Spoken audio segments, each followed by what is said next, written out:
السلام علیکم ورحمت الله وبرکاتو. هیله لرم چې روغ او جوړ وئ. موږ او تاسې به په نننۍ برنامه کې د تقسیم د وړتیاو لیکیدو سره آشنا شو.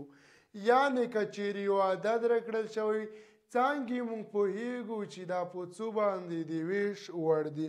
هغه به موږ په نننۍ برنامه کې انشاءالله چې زده کړو.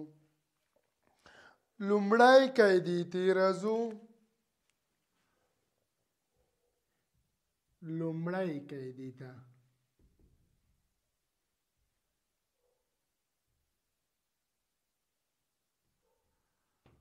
موږ او تاسې دا واړه قاعدې په خلاص ډول زده کوو. یعنې د دې لپاره موږ تعریفونه نه لیکو، په خلاص ډول زده کوو.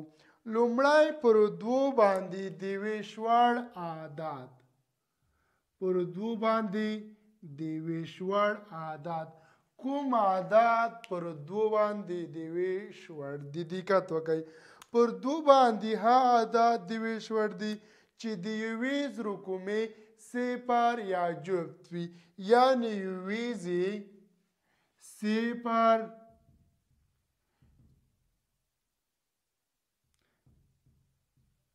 صفر یا جفت وي. دا پر دوو باندې د ویش وړ دي. یعنې لکه 280 یویزې صفر ده نو پر دوو د ویش وړ دي. یا 10 یویزې صفر ده پر دوو د ویش وړ دي. او یا 2810 یویز رقم صفر ده نو پر دوو د ویش وړ دي. یا د نه لوی عدد هم موږ لیکلی شو لکه په دې ډول. د دې عدد هم د یویز رقم صفر ده نو دا پر دوو د ویش وړ دي. یا یویزې جفت وي لکه په دې ډول 7912 یویزې جفت ده نو دا په عدد پر دوو د ویش وړ ده. یا په دې ډول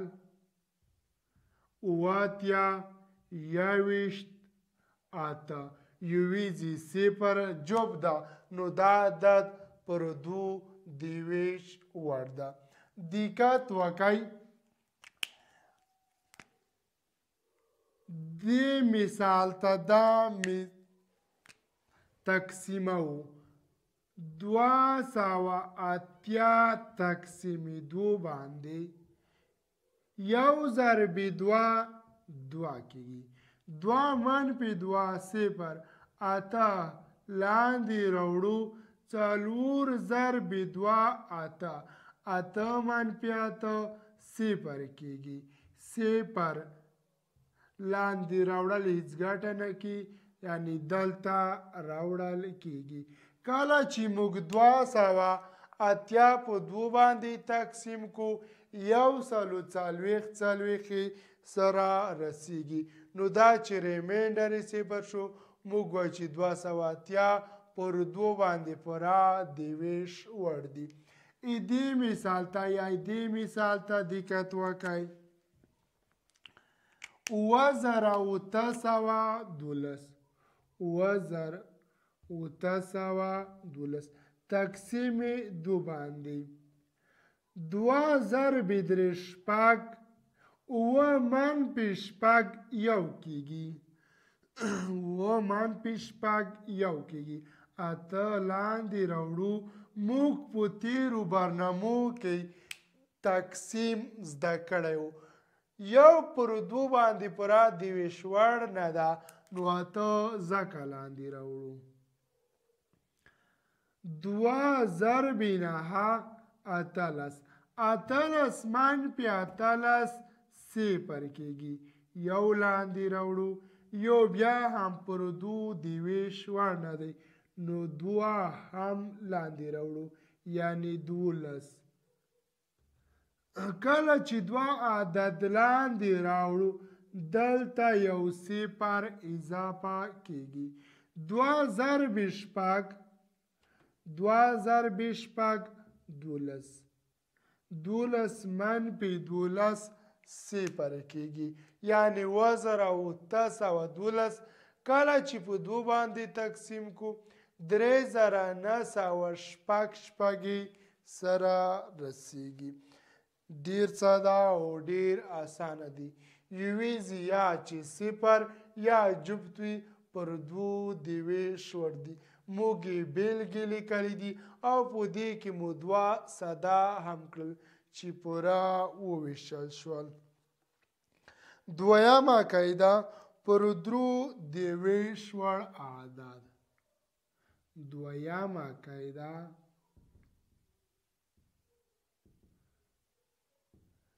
پر 3 دیویش وړ اعداد. هغه اعداد په 3 دیویش وړ دي چې د ارقامو مجموعه پوره پر 3 باندې وویشل شي. د ارقامو یا رقمونو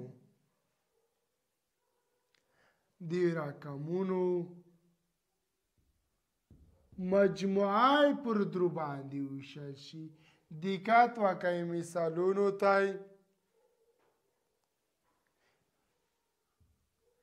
یو اتیا یا 2000 لاس او یا 21 داسې نور اعداد. دقت وکړئ لومړی یو اتیا چې کوو چې آیا د ارقامو مجموعه په 3 باندې د ویش وړ ده. په دې ډول 8 مثبت 1 مساوي کیږي لیانو سره 9 پر 3 باندې د ویش وړ دي. نو یو اتیا هم پر 3 باندې ویشل کیږي. دې ته دقت وکړئ. 2 مثبت صفر یعنی ارقامو یا رقمونو مجموعه پیدا کوو. مثبت 1 مثبت صفر مساوي کیږي 2 مثبت صفر 2 مثبت 1 3 مثبت صفر بیا هم 3 کیږي. د دې جواب یعنی ارقامو مجموعه هم له 3 سره مسیده لکه 2 مثبت 1 3 کیږي. په دې ډول نو دا چې د 3 واړو د ارقامو مجموعه داسې عددونه شول چې پر 3 باندې ویشل کیږي. نو دا 3 واړه عددونه پر 3 د ویش وړ دي. دقت وکړئ دې مثال ته 2000 لاس تقسیم 3 باندې 2 پر 3 نه تقسیمیږي نو 0 پر 3 تقسیمو یعنی 3 په شپږ کې 18 3 په شپږ کې 18 0 منفي 18 2 یو لاندې راوړو 3 پانا کې 28 3 په شپږ کې 18 3 په شپږ کې 18 یا 9 په شپږ کې 9 په شپږ نه 9 په 3 کې 21 9 په 3 کې 21 منفي 21 صفر بکی پاتې شو. دا صفر لاندې راوړل ګټه نه کی یعنی دلته لیکو 2000 لاس چې کله په 3 تقسیم کو 600 سره رسیږي. نو وایو چې کله د ارقام مجموعه په 3 د ویش وړ وي نو اما عدد په 3 د ویش وړ ده. موږ دلته 2000 لاس تقسیم کو پورا وویشل شو. نو دا قاعده سل په سلو کې سمه ده. دریمه قاعده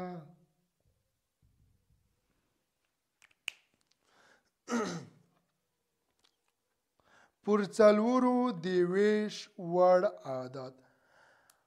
اعداد په څلورو د ویش وړتیا لري چې لومړی دوه رقمونه صفرونه یا داسې عدد وي چې پوره پر څلورو باندې وویشل شي.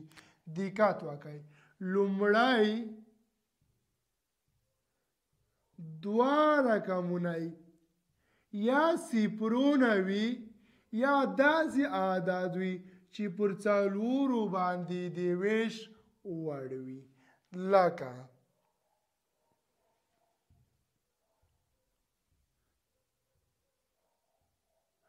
دروي زره سل، نه څلوېښت زره، نه څلوېښت زره اوه سوه، اویا، سل، داسې نوره بیلګې لیکلی شو. دقت وکړه، که چیرې لومړی دوه عدد داسې عدد وي چې پوره پر دوو د ویش وړ وي، لکه شپږدېرش، پوره نه پر څلورو د ویش وړ وي، لکه شپږدېرش، اویا، اته اتیا، یعنې په دې ډول دا هر یو عدد پوره پر څلورو د ویش وړ دي. ولې؟ ځکه موږ په قاعده کې ویلي وو چې یا یویز لسیزې صفرونه او یا داسې عدد وي چې پوره پر پر څلورو د ویش وړ وي. دقت وکړئ، که چیرې موږ دا سوال یو حل کړو، یعنې دوه زره دروي زره سل تقسیم پر څلورو باندې، څلور په شپږ کې څلورویشت، څلور په پنځه کې شل، درویشت منفي شل درې بقي پاتې کېږي، درې پر څلورو نه ویشل کېږي، یو هم لاندې راوړو. شپږ ضربې څلور څلورویشت، شپږ ضربې څلور څلورویشت، څلورویشت کوچنی عدد دی، اوه ضربې څلور اتهویشت، اوه ضربې څلور اتهویشت. که نوره یې زیات کړو یعنې اتو کې ضرب کو بیا زیاتېږي. یو دېرش منفي اتهویشت درې بقي پاتې کېږي، بیا هم درې د ویش وړ نه دي، صفر لاندې راوړو. دقت وکړئ، شپږ ضربې څلور څلورویشت، اوه ضربې څلور اتهویشت، بیا هم دېرش منفي اتهویشت دوه بقي پاتې کېږي، یو صفر پاتې هغه لاندې راوړو. څلور په پنځه کې شل کېږي، تفریق کې صفر په لاس راځي. نو موږ وایو کله چې دروي زره سل په څلورو باندې تقسیم کو، پنځه زره اوه سوه پنځه پنځویا یې تقسیمیږي. دې مثال ته یې دقت وکړئ، اتلس صفر شپږدېرش.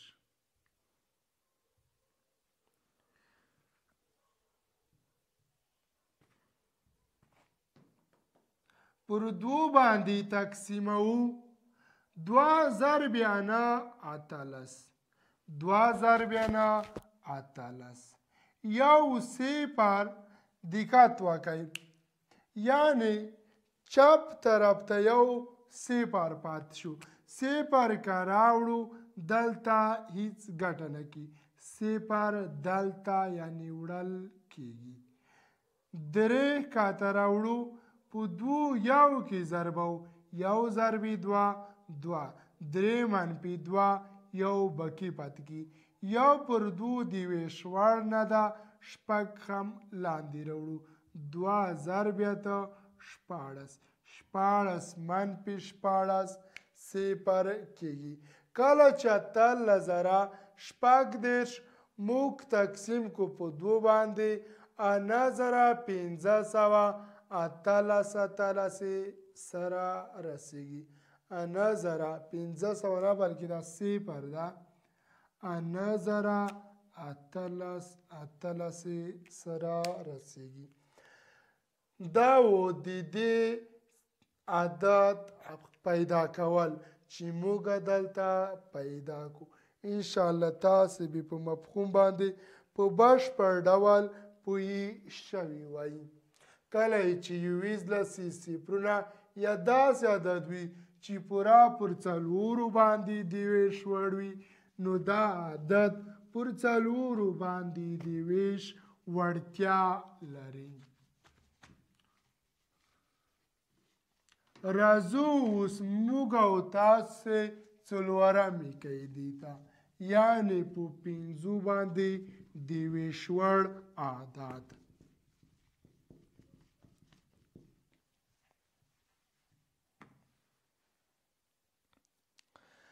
پر 5 باندې ها عدد د ویش وړ دی چې د ویزې صفر یا خپله 5 وي.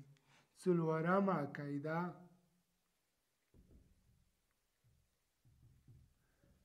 یویزې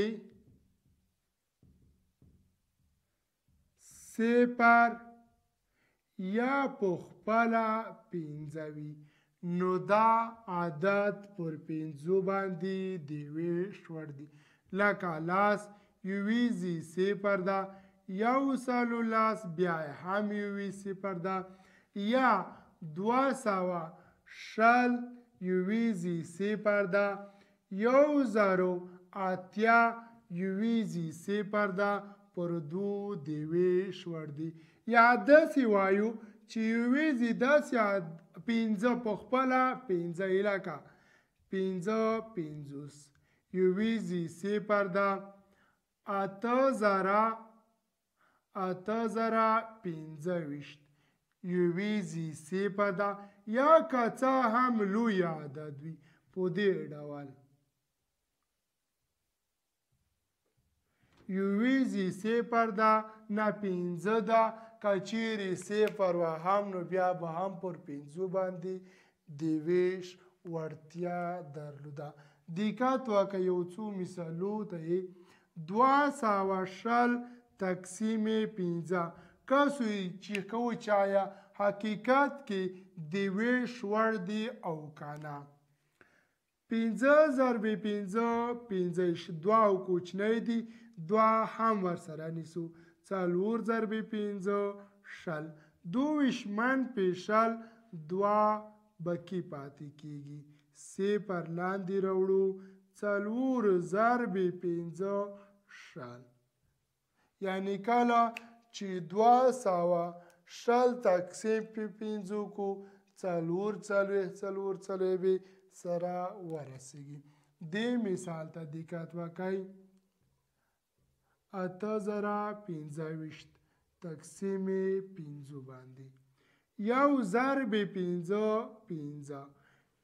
کله چې تفریق کو 2 5 منفي 5 3 صفر لاندې راوړو په دې ډول 5 ضرب 5 25 شپږ ضرب 5 10 منفي 10 صفر بکی پاتې کیږي.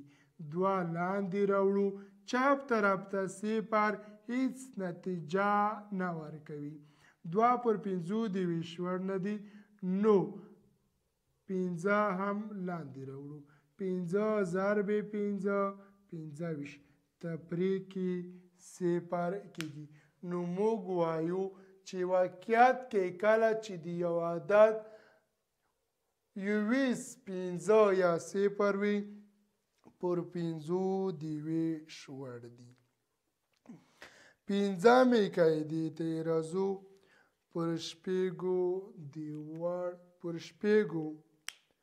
د وړ عدد. 5مه قاعده پر دې ډول ده.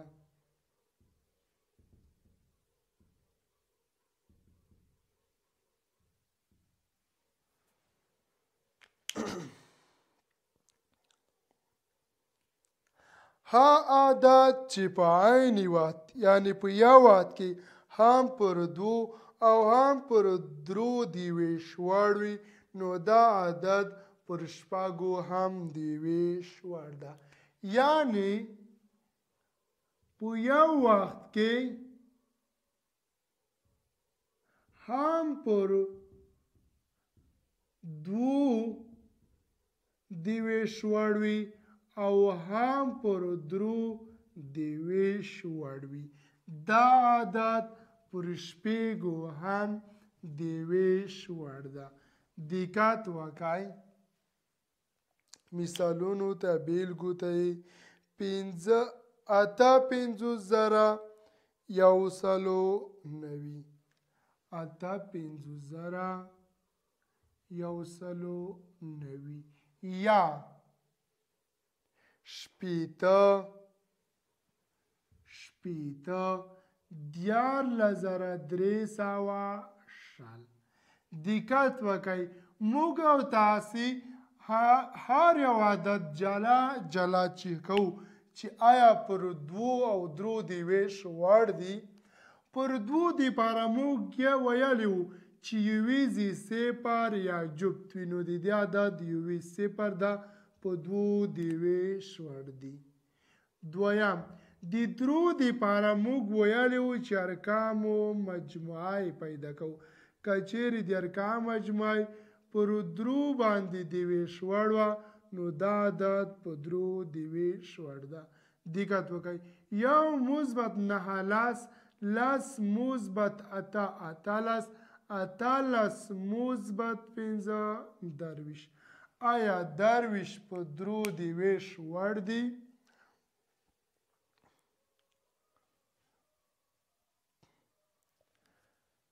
درې په اووه کې یوویشت.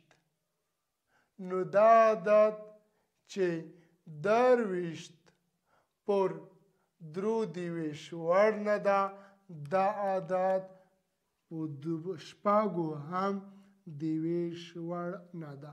یوازې په دوو کې صدق وکړو او عامه پر درو کې صدق ونه کړو. دویم ته دقت وکړئ. شپېته آیا دا پر دوو دیویش وړ دي؟ خو ځکه یویزې صفر ده. پر درو دیویش وړ دي خو د ارقام مجموعه شپږ ده په درو ویشل کېږي نو شپېته هم پر درو دیویش وړ دي. دا عدد په درو دیویش وړ ده. دې ته دقت وکړئ. یویزې صفر پر دوو دیویش وړ ده. ارقامو مجموعه پیدا کوو. مثبت صفر. درې مثبت یو څلور، څلور مثبت دوه شپږ، شپږ مثبت درې نهه، نهه مثبت صفر نهه کېږي. نهه پر درو دیویش وړ دي نو دا عدد هم پر درو دیویش وړ ده. دقت وکړئ. همدا عدد تقسیموو په دې ډول سره. پر دوو یو ځلې او بیا یې پر درو تقسیموو. دوه ضرب شپږ دولس. دیارلس منفي دولس یو. درې لاندې راوړو. بیا هم دوه ضرب شپږ دولس. دیارلس منفي دولس بیا هم یو کېږي. دوه بیا لاندې راوړو دولس. دوه ضرب شپږ دولس. دولس منفي دولس صفر. دا صفر دلته راوړو. نو وایو کله چې دیارلس زره درې سوه شل په دوو باندې تقسیم کړو شپږ زره شپږ سوه شپېته شپېته یې سره رسیږي. دقت وکړئ. پر درو باندې تقسیموو.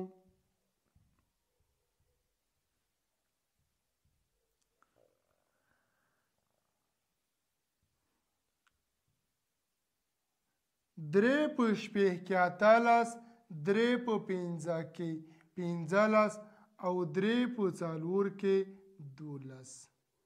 یو به کې پاتې کېږي درې، بیا هم په څلور کې دولس، یو به کې پاتې کېږي درې لاندې راوړو چې دولس چې درې په څلور کې دولس، دولس صفر صفر بیا هم دلته راوړو. کله چې موږ او تاسو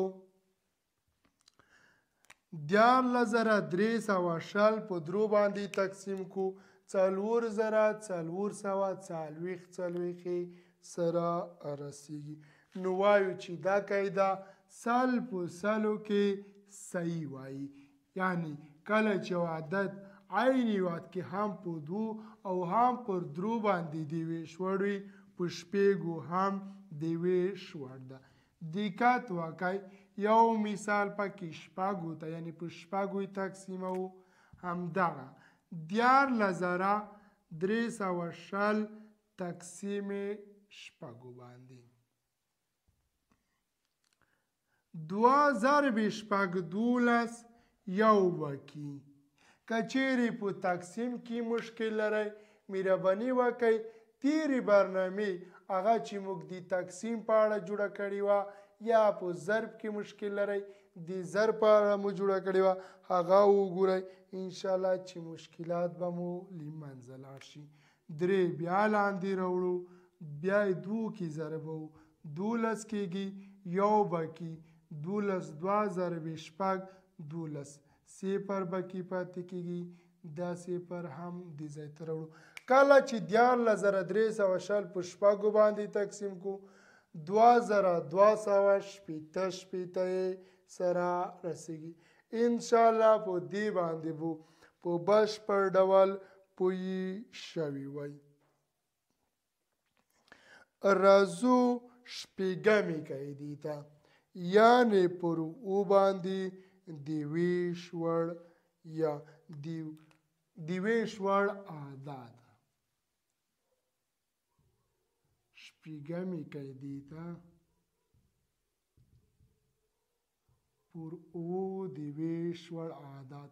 پر او دیویش وړ اعدادو قاعدې ته دقت وکړئ. کله چې موږ وغواړو یو عدد چیک کړو چې آیا دا پر او دیویش وړ ده او که نه، باید 3 کارونه وکړو. لومړی عدد یعنی یویز ترېنه حساب کوو، دویم ځل دپاره یې 2 چنده کوو او له پاتې اعدادو څخه یې تفریق کوو. دقت وکړئ، یعنې په دې ډول لومړی عدد حذف کوو، دوباره یې 2 چنده کوو،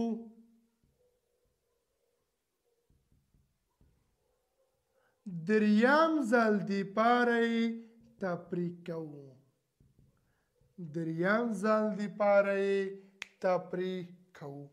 یو مثال ته دقت وکړئ، 553 آیا په او دیویش وړ دی او که نه؟ لومړی عدد یا یویز په دې کې 3 ده، یو ځل یې چې کوو موږ دا حذف کوو، یعنې یوازې 555 لیکو، دویم ځل دپاره همدا 3 2 چنده کوو په دې ډول 2 ضرب 3 شپږ، دریم ځل دپاره یې له 550 څخه تفریق کوو په دې ډول 55 منفي شپږ بکی څو پاتې کېږي 49. که چیرې دغه بکی پاتې شوی عدد یعنی 49 پر اوو باندې دیویش وړ وي، نو وایي چې 553 هم په اوو دیویش وړ دي. که چیرې دا عدد پر اوو دیویش وړ نه وي، نو وایي چې 553 هم پر اوو دیویش وړ نه دي. دقت وکړئ، 49 تقسیم او باندې اوو په اوه کې 49، نو موږ وایو چې 49 پر اوو دیویش وړ دي، نو 553 هم پر اوو دیویش وړ دي. دا وه شپږمه قاعده پر اوو دیویش وړ اعداد. لومړی یویز حذف کوو، دوباره یې 2 چنده کوو او له پاتې اعدادو څخه یې تفریق کوو. اوومې قاعدې ته یې دقت وکړئ، پر اتو دیویشوار عادت پر اتو دیویشوار عادت پر اتو باندې ها عادت دیویشوار دی چې لومړی درې عادت یا درې رقمونه یې صفرونه یا داسې عدد وي چې پر اتو دیویشوار وي لومړی درې رقمونه صفرونه وي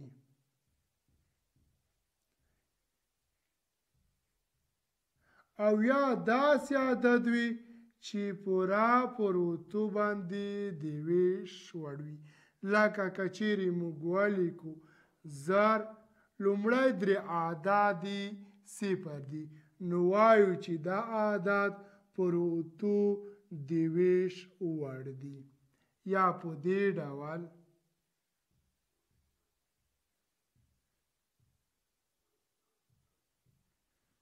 او یا داسې نور اعداد انشاءالله دا قاعده اسانه دا په مفهوم به یې پوه شوي وئ دقت وکئ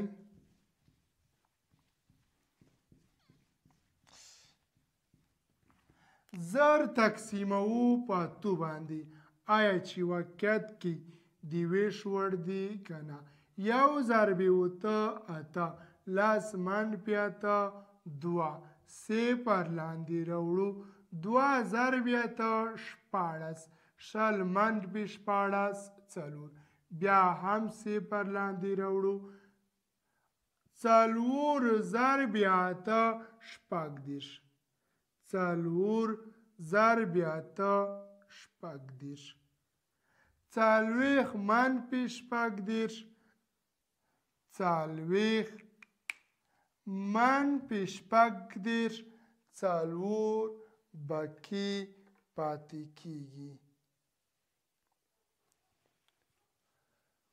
لومړی کې موږ لس دوه بقي پاتې کیږي صفر وړاندې په دوه پوته کې شپاړس څلور بقي پاتې کیږي بیا مو هم صفر لاندې راوړو په څلورو کې مو ضرب کو څلور په اته کې دوه دېرش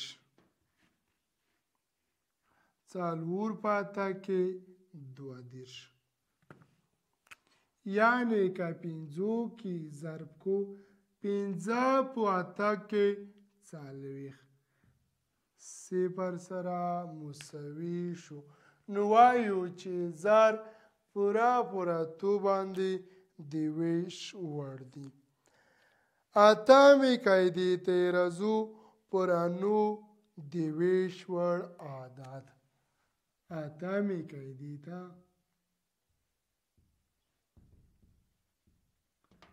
پر انو دیویشوار عادت په دې کې هم درو ته ورته قاعده ده یعنې د ارقامو مجموعه که پر انو باندې دیویشوار وي نو همدا عدد پر انو دیویشوار دی که چیرې د رقمونو مجموعه پر درو دیویشوار نه نو دا عدد پر درو دیویشوار نه ده دقت وکړئ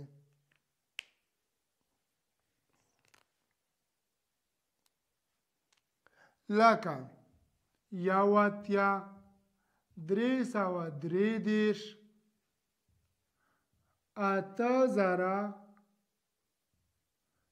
سل او داسې نور اعداد دقت وکړئ د رقمونو مجموعه د هم نه کېږي انا په انو باندې دیویشوار دی نو یو اتیا هم پر انو باندې دیویشوار ده درې مثبت درې مثبت درې بیا هم نه کېږي انا په انو باندې دیویشوار ده درې سوه درې دېرش هم پر انو باندې ویشل کېږي اته مثبت صفر مثبت یو مثبت صفر مثبت صفر رقمونو مجموعه بیا هم نه کېږي نو اتیا زره سل هم پر انو دیویشوار دی که وغواړئ چې تجزیه یې کوئ تجزیه موږ تقسیم یې کوئ تقسیم موږ مخکې ویلي وه تاسو هر عدد تقسیمولی شئ. نهمې قاعدې ته دقت وکړئ.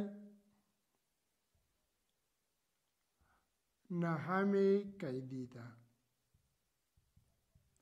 پر لسو دیویشت وړ اعداد په دې کې لومړی رقم یا یویزي صفر بس فقط هر عدد چې یویزي صفر وي نو پر لسو دیویشت وړتیا لري. یویزي صفر وي لکه په خپله لس، اتلس سوه لس یا که څه هم لوی عدد وي. یویزي فقط صفر وي نو دا ټول اعداد پر لسو دیویشت وړ دي. که وغواړئ چې یو سوال په دې کې حل کړو، اتلس سوه لس تقسیم لس، یو په لس کې لس، دوه په لس کې شل، یو کې ضربه و په دې ډول اته به کې پاتې کېږي.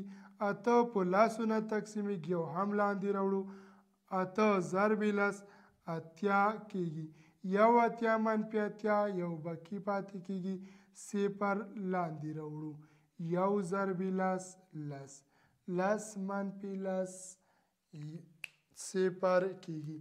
یعنی اتلس سوه لس چې په لسو باندې تقسیم کو یو سلو یو اتیا یې سره رسیږي.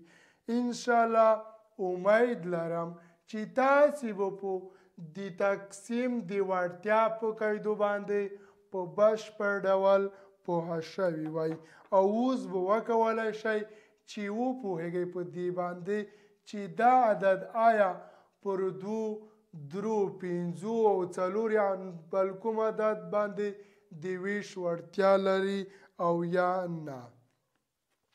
په دې سره نننۍ برنامه پای ته رسیږي. په راتلونکې برنامه کې به انشاءالله تجزیه وایو. تر راتلونکې برنامې مو په پاک خدای سپارم. ښه وخت او ښه صحت ولرئ.